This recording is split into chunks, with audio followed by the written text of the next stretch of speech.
नमस्कार दोस्तों। तो आज हम डिस्कस करने वाले हैं 10 सबसे most important points term insurance के। तो पहला पॉइंट, टर्म इंश्योरेंस होता क्या है? बड़ा सिंपल है।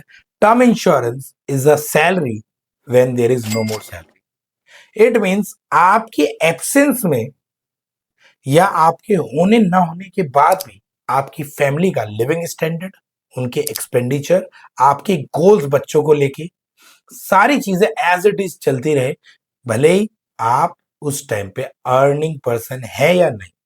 आपकी फाइनेंशियल सिचुएशन को रिप्लेस करने के लिए जिस चीज की जरूरत होती है, that is term insurance. Second point, हमेशा ध्यान रखना, you have to buy a adequate term plan. आज इंडिया में अगर मैं बात करूं, more than 83% people are under insurance. Why? क्योंकि उनके सफिशिएंट इंश्योरेंस नहीं। तो आपकी एज अगर कम है, अगर अभी भी 25-30 साल और है आपके डिपेंडेंट को इंडिपेंडेंट बनने में, तो एटलीस्ट आपके पास उतने पीरियड का खर्चा आपको मैनेज करके जाना है। बड़ा सिंपल, इसको कैसे कैलकुलेट करते हैं? लेट सपोज आप अपने परिवार से 1 महीने के लिए दूर जा रहे हैं, तो आप क्या करते हैं? 1 महीने का खर्चा मैनेज करके जा रहे हैं। अगर आप 1 साल के लिए जा रहे हैं आउट ऑफ इंडिया, तो आप 1 साल के एक्सपेंडिचर्स प्लान करके जाएंगे।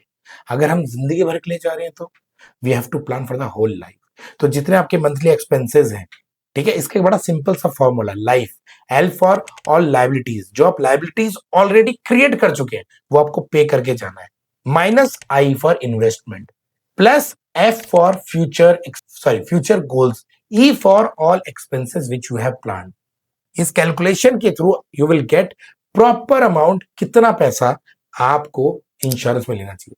एक शॉर्ट ट्रिक बताऊं तो आपकी एनुअल इनकम का एटलीस्ट 15 to 20 टाइम्स आपके पास टर्म प्लान होना चाहिए। हमेशा एक right best term plan choose करना है। उसके लिए please consult a financial consultant, और अगर आपको टर्म प्लान से रिगार्डिंग और कोई इंक्वायरी करनी हो तो you can connect us also. We will tell you which plan is suitable for you. Mostly in India 2-4 अच्छी कंपनीज है जिनके प्लान बहुत बढ़िया है। उसकी अगर आपको लिस्ट चाहिए तो please comment term plan, I will provide you. हमेशा कंपनी के प्रीमियम्स और पॉलिसीज प्रॉपर चेक करिए। देखिए, 21 पैरामीटर्स हैं to decide a good term plan, but आप गलती मत करिएगा कि सिर्फ और सिर्फ प्रीमियम पे फोकस करें। Premium is the least bother thing, last factor to be decided for a term plan. तो उससे पहले बहुत सारी चीजें आती है, उन सब चीजों को आपको अच्छे से थोरली चेक करना है। Premium is not the deciding factor, ध्यान रखिए। आप प्रीमियम बिल्कुल चेंज कर सकते हैं पॉलिसी टर्म और पीपीटी, प्रीमियम पेइंग टर्म को मॉडिफाई करके। हमेशा आपको फिफ्थ पॉइंट, कुछ राइडर्स को सिलेक्ट करना है। कौन कौन से राइडर्स? कभी भी रिटर्न ऑफ प्रीमियम नहीं लेना है, wastage of time. Limited period of premium ले सकते हैं, बट विद प्रॉपर कंसल्टेंसी। एक राइडर में डेफिनेटली बोलूंगा आपको, जो आपको हमेशा लेना चाहिए, that is a income benefit on permanent disability rider. Waiver of premium in case of critical illness you can take. बाकी चीजों पे आप देखिए आपको जेन्युइनली नीड है या नहीं। ऐसा नहीं होना चाहिए कि 10,000 you are paying for giving, मतलब टेकिंग बैक 10 लाख रुपीज, और वो भी आपके पास इमरजेंसी फंड मैनेज है, तो वो वेस्टेज है, उसकी कोई नीड नहीं। Six point, claim settlement ratio पक्का चेक करना कंपनी का।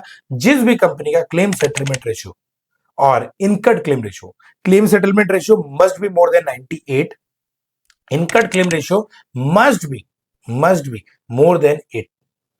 Seven point, full disclosure is must. देखो, इंश्योरेंस एक प्रिंसिपल पे बेस होता है जिसका नाम है अटमोस्ट गुड फेथ। आपने ईमानदारी से, सच्चाई से, दिल खोल के सब कुछ सच बताया है, ताकि कल की डेट में कोई झूठ ना पकड़ा जाए। आपकी एक झूठ आपके पूरे परिवार का भविष्य खराब कर सकती है।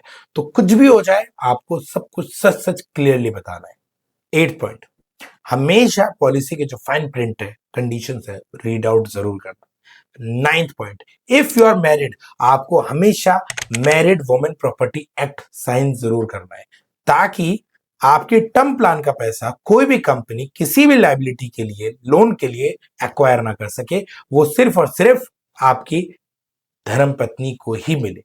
10वां पॉइंट, इन्फॉर्म द बेनिफिशियरी और all the family member in advance. आज भी इंडिया में आप शॉक हो जाएंगे जान के, लाइफ इंश्योरेंस का 15 से 20 हजार करोड़ रुपए पड़ा हुआ है जो किसी ने क्लेम नहीं करा। क्यों नहीं करा? क्योंकि जिन्होंने लिया उनके नॉमिनी को पता ही नहीं है, बेनिफिशियरी को पता ही नहीं है कि उतना उनका पैसा इन्वेस्ट कहीं पड़ा हुआ है जिससे उनके बच्चों का भविष्य चेंज हो सकता था। आप ऐसी गलती ना करें, और टर्म प्लान से रिलेटेड कोई भी क्वेरी हो तो please text in the comment box term plan, और एक 1-to-1 कॉल के लिए प्लीज सेलेक्ट अ टाइम। मैं आपके सारे सवालों का अच्छे से जवाब देने की कोशिश करूंगा। Thank you so much.